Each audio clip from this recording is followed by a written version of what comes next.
Vous écoutez À Fleur de Nez, un podcast signé Fragonard Parfumeur.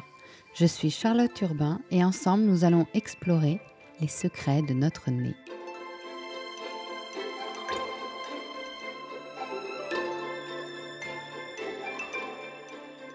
Faut-il sentir bon pour séduire ? À partir de cette question, qui est aussi le titre de l'un de ses ouvrages, Roland Salès nous fait voyager dans notre corps, du nez au cerveau, de nos cellules aux récepteurs olfactifs, de la génétique aux comportements sociaux.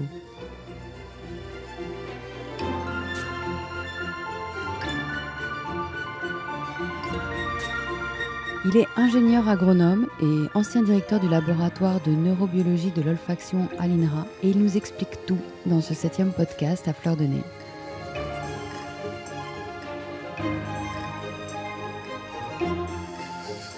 Bonjour Roland Salès. Bonjour. Racontez-nous un peu votre parcours, d'où vous venez et comment vous en êtes venu à cette envie de faire des recherches autour de l'olfaction. Quand j'ai commencé ma carrière, j'ai commencé à travailler sur les fromages. Ah. C'est aussi une matière odorante. Hein. Très odorante, oui. Mais c'était très technologique. Mais en fait, je faisais surtout de l'enzymologie, de l'enzyme qu'on appelle présure et qui permet de coaguler en fait, le lait et qui après va permettre de donner le fromage. Donc après, j'ai travaillé longtemps sur la reproduction en fait. Et en particulier sur les hormones de la reproduction, celles qui sont sécrétées par l'hypophyse dans le cerveau et qui ont pour cible les gonades, c'est-à-dire les testicules et les ovaires, et donc qui permettent ce qu'on appelle la gamétogénèse, c'est-à-dire la fabrication des gamètes, spermatozoïdes et ovules. Alors ça m'a pris quand même 20 ans de ma carrière de chercheur. Et après ça, quand les récepteurs olfactifs ont été découverts en 1991 par Linda Buck et Richard Axel, ce qui leur a valu d'ailleurs le prix Nobel en 2004. Axel et Buck disaient il y a à peu près 1000 gènes de récepteurs chez le rat. On s'est dit, il y en a quelques-uns pour nous là-dedans. Donc, on est allé à la recherche de ces récepteurs. Dans l'espèce humaine, il y en a un peu moins, il n'y en a que 400, disons, opérationnels. Oui, c'est la question que j'allais vous poser. Néanmoins, c'est déjà pas mal. En fait, ces récepteurs se sont avérés être d'une complexité effroyable, à tel point qu'à l'heure actuelle, on ne connaît pas encore leur structure, et jamais personne n'a pu mettre en évidence ce qu'on appelle un complexe entre un produit odorant et un récepteur. C'est-à-dire que dans tout notre organisme, les récepteurs se lient à des messagers moléculaires. Donc il y a réellement une liaison entre les deux molécules qu'on peut mettre en évidence par les moyens de mesure qu'on a.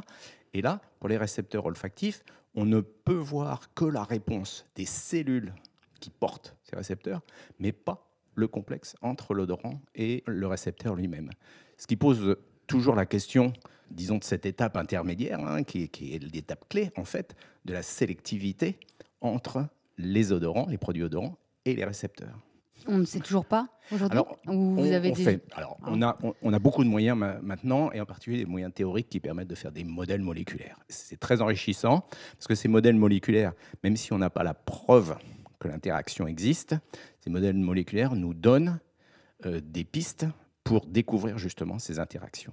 Et c'est extrêmement précis et ça donne des résultats très, très nets. C'est-à-dire que ces récepteurs olfactifs qu'on a dans notre nez, ils sont ancrés dans la membrane de neurones olfactifs qui sont portés par la muqueuse olfactive tout en haut de nos fosses nasales. Ces récepteurs, donc, ils ont des parties qui se ressemblent beaucoup d'un récepteur à l'autre, qui permettent l'ancrage dans la membrane et ce qu'on appelle la transduction, c'est-à-dire le passage du message vers l'intérieur de la cellule. Mais par contre, leur partie qui est censée lier les molécules odorantes, celle-ci est très variable et donc s'adapte vraisemblablement à la très grande diversité des molécules odorantes dont on dispose. Pour revenir à votre parcours, donc vous vous dites on est bien placé pour pouvoir étudier ces récepteurs olfactifs et vous créez, je crois, à l'INRA, une cellule. un laboratoire entier. Voilà. Tout un service, parce que 3 ans après sa création, on était quand même 75 personnes à travailler dans ce laboratoire. 75 chercheurs 75 chercheurs, oui. Et donc, l'idée, ça a été, on a soumis un projet finalement à notre direction de l'INRA de l'époque. En général, quand un gros projet comme ça est approuvé, on a des moyens. Donc, on a pu acquérir le matériel nécessaire qui n'était pas disponible à l'époque à l'INRA. On a pu accueillir des chercheurs qui cherchaient à se reconvertir. Pratiquement aucun n'était neurobiologiste. C'était tous des gens qui avaient envie de changer de sujet, etc. Donc, on a accueilli tous ces collègues et on s'est lancé sur des pistes. Donc, la première étant justement cette question de l'interaction entre les molécules odorantes et les récepteurs dans le nez, mais aussi après du traitement Par le cerveau. du message olfactif par le cerveau et les sorties comportementales. Alors, comme on ne peut pas faire toutes les sorties comportementales, il y en a une qui préoccupe tout le monde, c'est évidemment la question des relations entre sensorialité olfactive et gustative et l'alimentation. Donc, on a orienté nos recherches comportementales là-dessus. À l'époque, c'était tout à fait novateur, d'après ce que j'ai compris. Il n'y avait pas eu de recherche de fait, justement, autour de l'olfaction, de tout ce processus, de ce chemin qu'on a de notre début de cavité nasale jusqu'au cerveau. Alors, en fait, à l'époque, on connaissait très bien l'anatomie du système olfactif. Et d'après l'anatomie, et puis quand on l'observait au microscope, la structure microscopique, on pouvait en déduire certaines propriétés du système. On connaissait aussi très bien, alors du côté des chimistes, les produits odorants, mais ce qui manquait, c'était cette interface, les récepteurs entre les produits odorants d'un côté et ce qui se passait dans notre nez, puis dans notre Dans le tête cerveau. après. Et la découverte des récepteurs olfactifs a permis vraiment de relancer d'une façon fantastique les recherches dans ce domaine. Parce qu'à partir du moment où on avait cette interface finalement entre l'extérieur et l'intérieur, ben, on pouvait en quelque sorte pister le message olfactif tout au long de son traitement. Alors, ce n'est pas aussi simple que je viens de le dire. Plusieurs années de recherche. Voilà. Et 30 ans après, on n'a toujours pas tout compris. Mais ce qu'on peut dire, effectivement, c'est que maintenant, on sait, disons, comment est généré le message olfactif. C'est-à-dire, bon, dans notre nez, c'est des neurones. Donc, qu'est-ce qu'ils font les neurones? Ils génèrent un courant électrique qu'on appelle un flux nerveux. Hein. Cet influx nerveux, il passe dans le cerveau. Il est analysé à une première étape au niveau des bulbes olfactifs, juste au-dessus du nez, entre les deux yeux. On est dans le crâne. Hein. C'est un peu le troisième œil, d'ailleurs. Oui, enfin, c'est un œil olfactif, si vous voulez. Et puis après, le message, il est envoyé à ce qu'on appelle le système limbique, c'est-à-dire le système des émotions et de la mémoire, avant d'être traité de façon consciente par le reste du cerveau. Donc, en fait, si je résume ce que vous venez de me dire, quand je sens une fleur ou un fromage, mon cerveau réagit de manière émotionnelle et pas objective. Émotionnel parce qu'il réagit, on va dire pas objectif, parce qu'effectivement, il réagit en fonction de mon expérience propre par rapport à ces odeurs. Donc, il va identifier, je dirais pas vraiment l'odeur, mais sa signification biologique. En gros, est-ce que ça se mange? Est-ce que c'est un partenaire sexuel? Est-ce que c'est un produit dangereux? Est-ce que c'est quelque chose que je connais pas? Enfin, bon, toujours de façon non consciente. Hein. Ensuite, il va réagir aussi au niveau émotionnel. La fameuse Madeleine de Proust. On en Voilà. y reviendra. Et puis aussi, bien sûr, rappeler les mémoires, donc toujours inclus dans la Madeleine de Proust, parce qu'on a deux structures dans le système limbique qui sont importantes. C'est l'amygdale, pas l'amygdale de la gorge. Hein. L'amygdale, c'est un noyau nerveux en forme d'amande qui est en gros le carrefour des émotions. Et puis, l'hippocampe, qui est une grande structure, chef d'orchestre de la mémoire en quelque sorte, hein, qui est impliquée à la fois dans l'établissement des souvenirs, mais aussi dans leur rappel. Et donc, on peut être ému, on peut déjà déclencher dans le cerveau des rappels avant même d'avoir identifié l'odeur qu'on a sentie.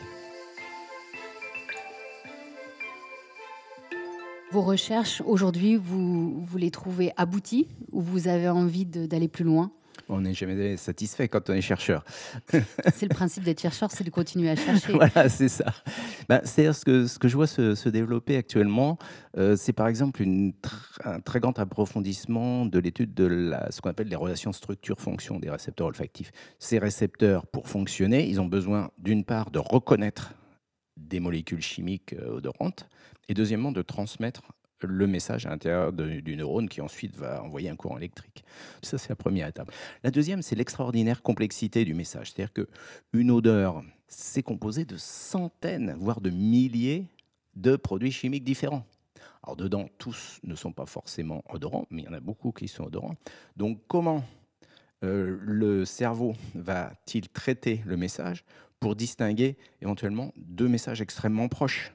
L'exemple qu'on prend souvent, c'est les molécules chimiques qu'on appelle énantiomères, c'est-à-dire les molécules, quand on les regarde, on regarde leur structure en l'espace, c'est comme les deux mains face à face. Les deux mains face à face, on peut les superposer par la paume, mais on ne peut pas les superposer l'une sur l'autre. le dos de l'une sur la paume de l'autre. Ces molécules chimiques sont exactement pareilles. Deux molécules chimiques qui ont sur le papier exactement les mêmes atomes aux mêmes endroits, mais qui ont cette forme comme les mains, qui ne se superposent pas, eh bien, ont des odeurs différentes. Et ça, on ne sait pas encore vraiment répondre à ce genre de questions.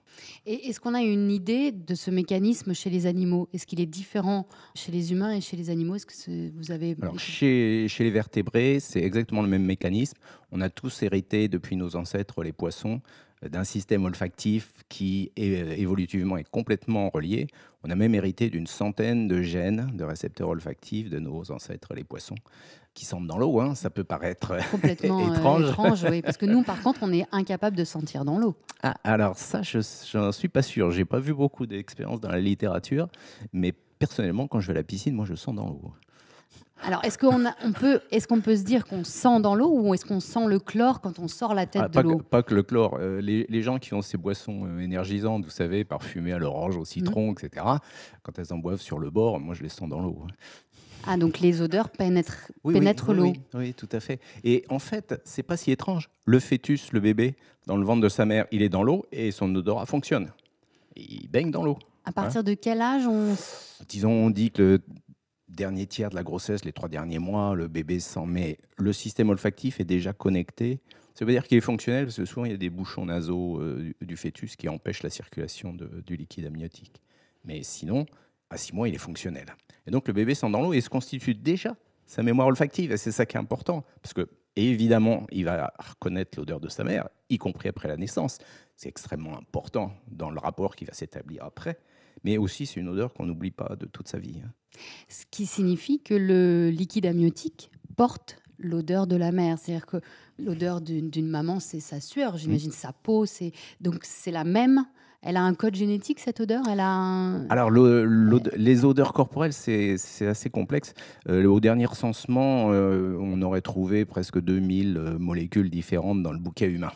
Le mélange pour chaque individu est unique. On pense qu'il n'y a pas 2 individus dans le monde, même des jumeaux, qui sentent exactement la même chose. Ce serait un peu comme notre ADN. Voilà, c'est ça. Parce que c'est relié, évidemment, à nos gènes. Finalement, c'est nous-mêmes qui fournissons la matière première pour ces produits odorants.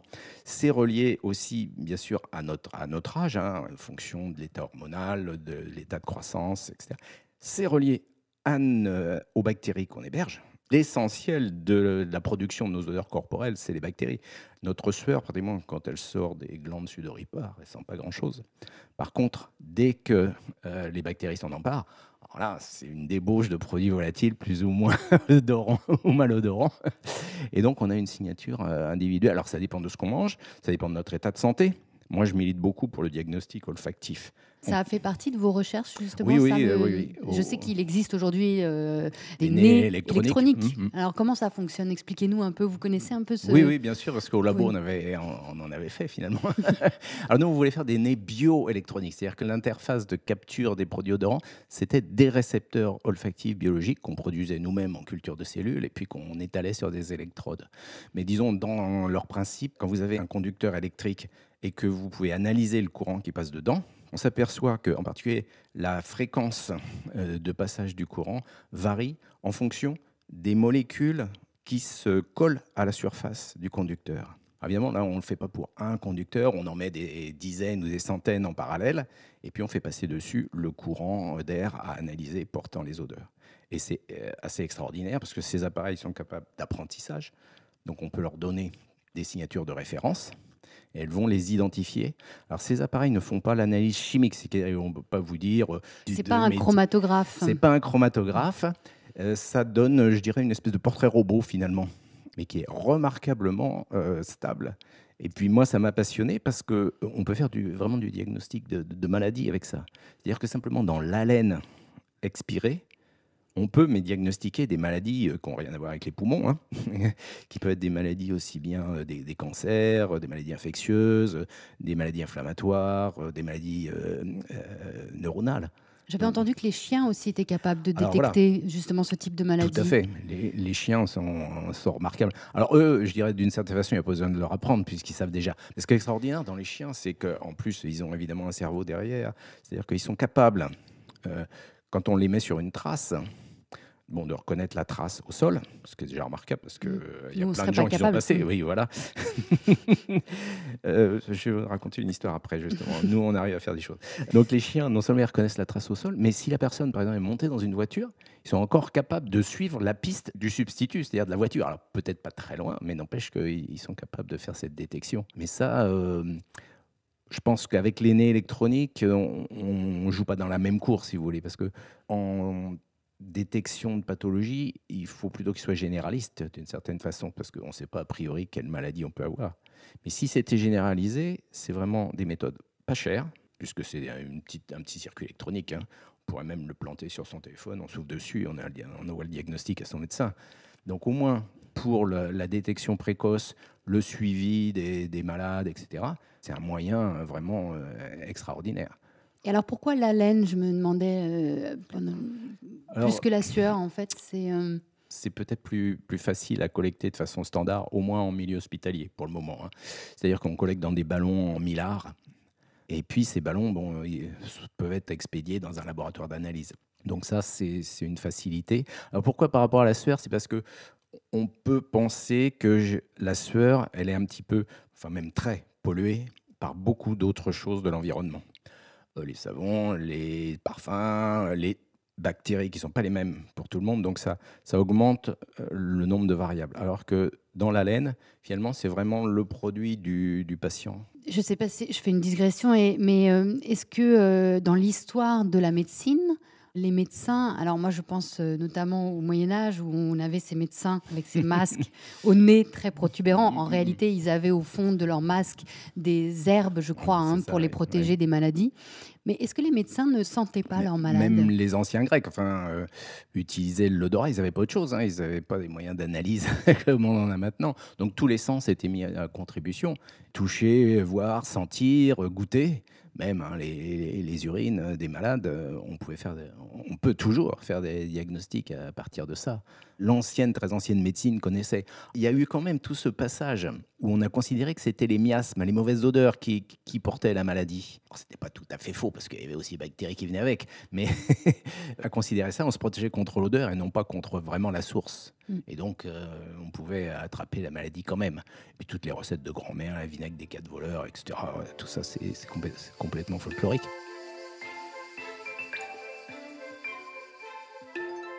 Vous voulez nous raconter une petite histoire? Je vous écoute. Oui, parce que c'est assez marrant. Il y a un collègue israélo-états-unien qui a toujours des idées un petit peu originales. Et il y a quelques années, ça commence même à faire pas mal de temps, il avait comparé les performances olfactives de chiens et d'humains. Alors, on connaît l'aptitude des chiens à suivre une piste, hein, et je dirais même, il y a des collègues danois qui ont fait une manip sur une aire bétonnée. Ils ont fait passer quelqu'un à pied, et puis ils ont amené un chien perpendiculairement à ce trottoir, disons, qui faisait 5 mètres de long, hein, donc 5-6 pas plus. Le chien était capable, simplement en reniflant de part et d'autre de l'endroit où il avait trouvé la piste, de savoir dans quelle direction la personne était passée. Donc le chien est vraiment extrêmement performant. Et le chien peut se permettre, quand il suit une piste, même d'aller batifoler ailleurs, il sait qu'il la retrouvera. Donc quand on regarde un chien qui suit une piste, il vadrouille pas mal, des fois il est intéressé par autre chose, mais il la suit. Ça, on a l'habitude. Les humains, c'est moins courant. Et là, le collègue, il avait eu l'idée, alors premièrement, d'embaucher des étudiants, parce que pour se mettre à quatre pattes, c'est plus facile. Il ne voulait pas mettre des chercheurs chevronnés à quatre pattes. Oui, voilà, avec l'âge, c'est plus difficile. Deuxièmement, il a bouché tous les sens, sauf le nez. Et il leur a fait rechercher une piste à travers une prairie ou un terrain de baseball ou je ne sais pas quoi. Et en fait, pour motiver les étudiants, il n'avait pas traîné un cadavre de faisan ou de lièvre, mais du chocolat, parce que ça motive beaucoup plus les humains. Et donc, on s'est aperçu que les humains avaient une très bonne aptitude pour détecter la piste. C'est-à-dire qu'ils la suivaient même plus étroitement que le chien. Et avec un petit peu d'entraînement, ils pouvaient gagner en vitesse. Ça veut dire, en fait, ce qui nous manque à nous, c'est qu'on a notre nez à 1,50 m du sol.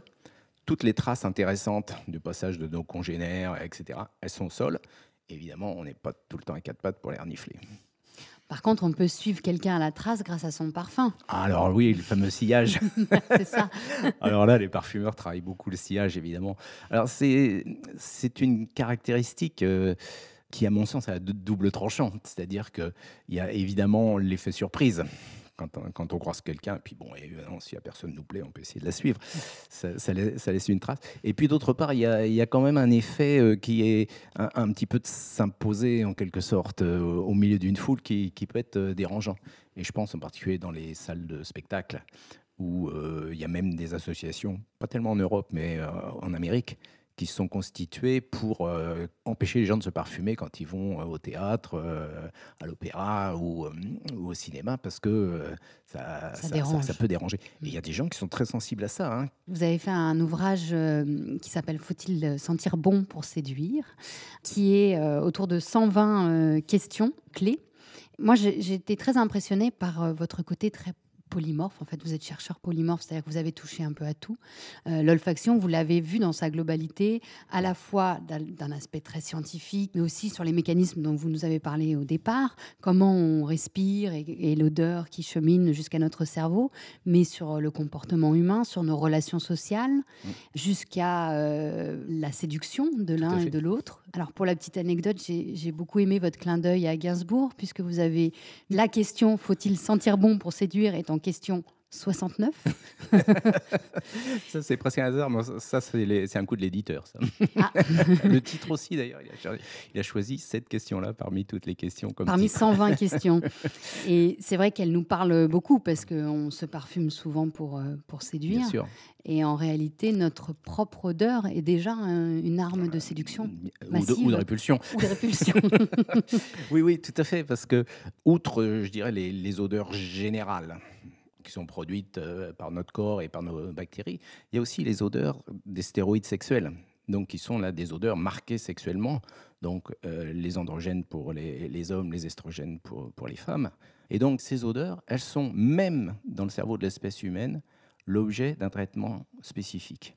C'est-à-dire que comme tous les autres produits odorants, ça va être traité bien sûr par le système olfactif, mais en plus, elles vont venir stimuler une zone du cerveau qui est le chef d'orchestre des fonctions végétatives, qui s'appelle l'hypothalamus et qui est tout au centre du cerveau, sur le plancher du cerveau, et qui reçoit à la fois des informations via le sang et via les nerfs. Cette zone du cerveau, elle préside aux fonctions de la reproduction, à l'équilibre thermique, au rythme jour-nuit. Enfin, c'est vraiment ce qui règle nos fonctions de base. Et la fonction reproductive est effectivement une des fonctions de base.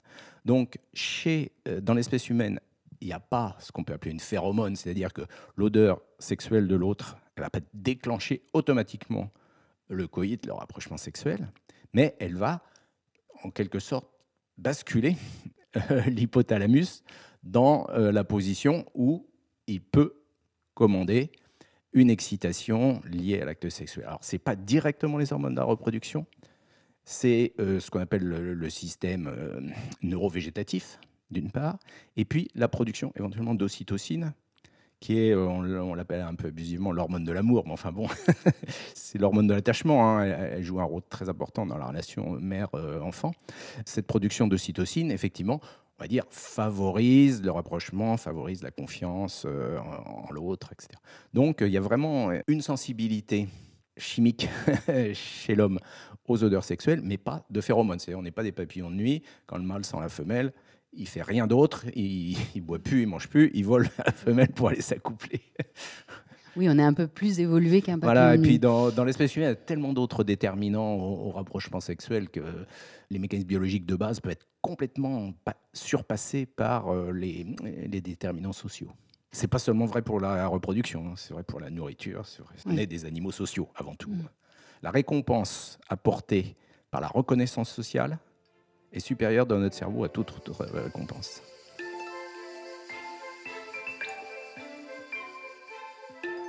Et justement, on parlait tout à l'heure de la Madeleine de Proust. Alors, comment elle fonctionne, cette Madeleine de Proust ? Est-ce qu'elle existe véritablement ? Oui, alors on dit que Proust a tout réinventé, mais son analyse est très juste. C'est-à-dire que quand on a un souvenir suscité par n'importe quel sens, passé, disons, le premier traitement, donc pour l'olfaction au niveau du système donc limbique, donc qui a réveillé les émotions, la mémoire, eh bien, il y a toute une phase où la mémoire peut prendre du temps à se reconstituer, d'autant plus qu'elle est ancienne. Parce que la mémoire d'un événement, bon, c'était le dimanche matin, sortie de la messe, la tante Léonie, tout ça. Donc tout ça, c'est dans des cases du cerveau, si je puis dire, qui ont été reliées entre elles au moment de l'événement. Mais après, il faut reconstituer le souvenir pour l'exprimer. Et comme un souvenir, il n'est jamais unisensoriel, mais toujours multisensoriel, et puis de circonstances, enfin, il y a vraiment plein de paramètres.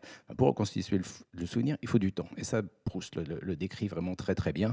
Et d'un seul coup, quand arrive la révélation, l'émotion revient encore plus forte, parce qu'il n'y a pas seulement, je dirais, l'émotion primaire qui est c'est quelque chose qui me rappelle quelque chose.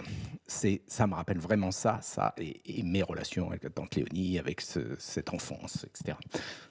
Et vous, Roland Salès, vous en avez une de Madeleine de Proust?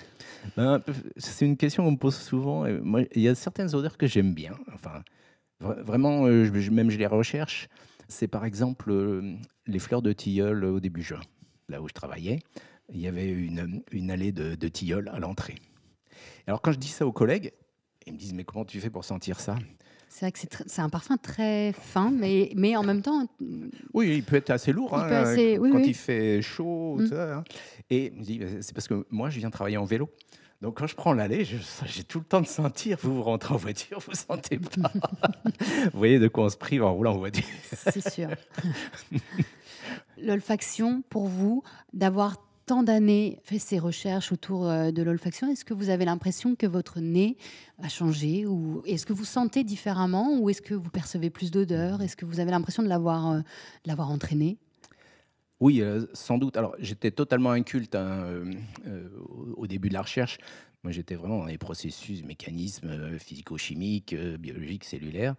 Et puis, bah, au contact non seulement de tous les produits chimiques que j'ai manipulés, mais aussi des gens que j'ai rencontrés, en particulier, bien sûr, les parfumeurs. Alors, je ne vais pas dire que j'ai développé une culture, mais j'ai développé comme ça des petits aperçus sur certains produits de référence, sur des odorants que avant j'étais comme tout le monde, je dis ah bah oui, ça je l'ai déjà senti, puis je savais pas ce que c'était. Bon là, j'y arrive un peu mieux, pas encore formidablement, mais j'y arrive un peu mieux. Parce que en fait, ce qui m'intéressait après le niveau très moléculaire des mécanismes, c'est vraiment ce qui se passait à la fois dans la tête des créateurs, des parfumeurs, et puis dans la tête des receveurs, des gens qui sentaient les parfums. Et ça, c'est de la neurobiologie.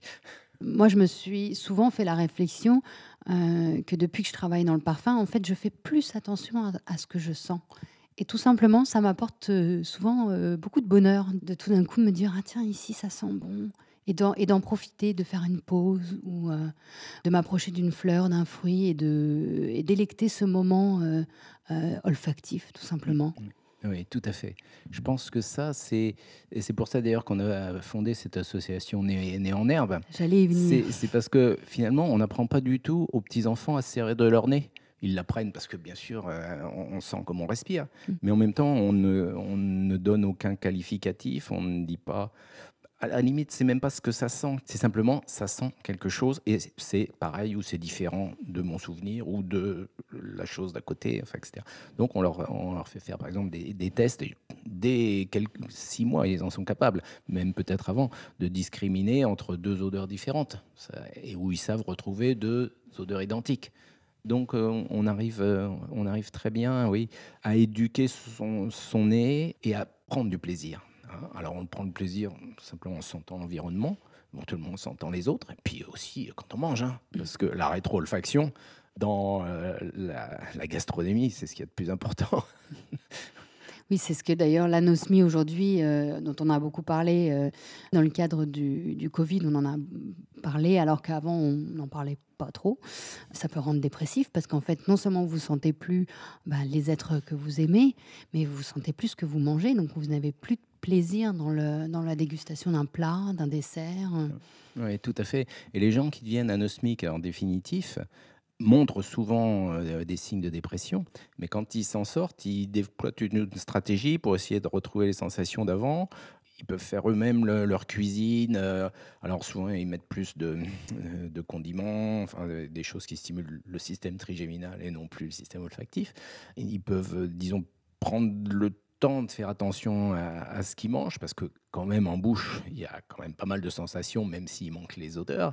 Et puis le fait, là maintenant, je vois se monter des associations d'anosmiques aussi pour échanger les expériences, dire qu'on n'est pas tout seul, parce que souvent ils sont dans une grande détresse vis-à-vis de la médecine. Les ORL ne sont pas très formés à traiter l'anosmie, surtout en masse comme ça. Et il y a des méthodes de rééducation avec le Covid qui ont vraiment très très bien marché, hein, et où les gens ont récupéré plus rapidement et de façon plus stable l'odorat. Alors, pour revenir à votre association, Nez en Herbe, je vois que pour vous, la médiatisation est très importante. Vous avez cette envie de partager, en fait, les connaissances que vous avez accumulées pendant toutes ces années. Alors aujourd'hui, c'est au tout petit, parce que c'est Nez en Herbe, c'est une association qui veut faire de l'éducation olfactive à un âge Oui, dès la crèche. de la Dès crèche. la crèche. C'est étonnant. C'est-à-dire que, vous savez, on a beaucoup parlé du concept des 1000 jours, donc ça inclut la grossesse et puis les 2 premières années de la vie. C'est un moment de développement alors de tout l'organisme, mais en particulier du système nerveux. Le cerveau, à la naissance, il pèse 400 grammes. Un an après, il a doublé de taille. Et puis, à 4-5 ans, il a déjà le volume, le poids de l'adulte. Hein, donc, en fait, c'est un moment où il y a un tel développement que pratiquement l'enfant enregistre. Et le bébé, et ça a été montré par les collègues qui travaillent sur le développement, a cette capacité pratiquement d'apprendre, enfin comme nous adultes, hein, mais dès le stade bébé, on sait pratiquement avec un seul apprentissage apprendre quelque chose. Donc on n'a pas besoin de répéter. Ah, on prend souvent l'exemple de l'intelligence artificielle ou les machines, il faut leur montrer 1 million d'exemples. Nous, une fois, ça suffit. Et après, il fait des hypothèses sur on va dire, puisqu'on parle de l'odorat, sur ce qu'il va sentir. Et puis, si ça ne correspond pas à ce qu'il attendait, ben, il va corriger l'expérience. Et c'est comme ça qu'il enregistre petit à petit une expérience dans un domaine olfactif, si on est dans l'olfaction, mais on est toujours plurisensoriel.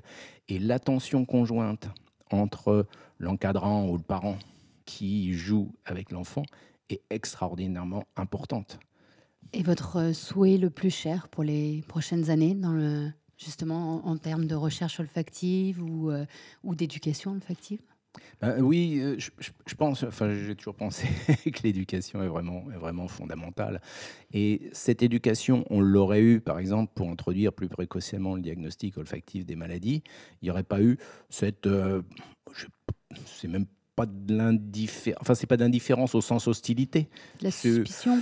Ou même pas, c'est oui, bon, ça existe, mais il y a autre chose.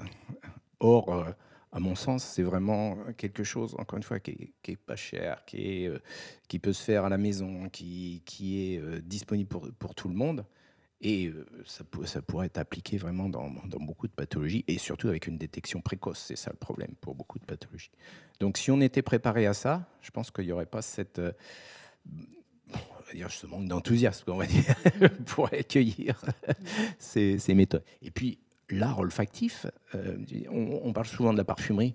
Bien sûr, la parfumerie, c'est quelque chose où on a des artistes, créateurs, parfumeurs qui ont vraiment créé quelque chose. Hein. Quand on regarde ce qui se passe dans leur cerveau, on voit que ça travaille. Vous avez analysé le cerveau? Ouais, j'ai des collègues qui l'ont fait. Ils ont mis dans des IRM, hein, pour voir l'activité du cerveau. Oui, effectivement. Ce qui se passe chez les parfumeurs entraînés, c'est que tout le système olfactif, en fait, est très économe par rapport aux débutants. C'est-à-dire que en fait, les circuits ont été optimisés, donc ils consomment moins d'énergie. Donc ils sont plus performants, en fait. Et puis, ils sont capables d'imaginer une odeur sans la sentir. Voilà, dans leur combinaison. Et puis, justement, leur cortex orbitofrontal, là, qui est au-dessus des yeux, et qui est le siège, on va dire, de la conscience de la perception olfactive, eh bien, il est plus épais chez les parfumeurs que chez les gens du commun. Sans chercher la performance, disons, on voit bien qu'il y a une capacité de notre espèce humaine pour l'odorat qui est loin d'être... même pas exploité, disons, rendu au moins en service pour nous faire plaisir, au moins. Merci beaucoup, Roland Salès. C'était très intéressant de vous avoir avec nous. Merci pour votre enthousiasme. On espère que très rapidement, on va pouvoir mettre en pratique toutes vos recherches et tout ce que vous avez pu découvrir. Merci.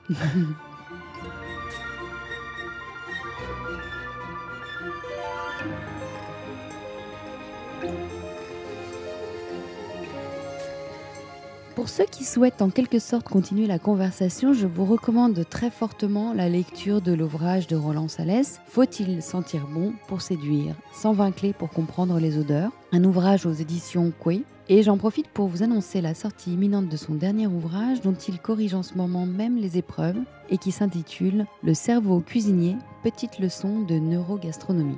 Merci chers auditeurs pour votre écoute attentive. N'oubliez pas de vous abonner et commenter. À très vite.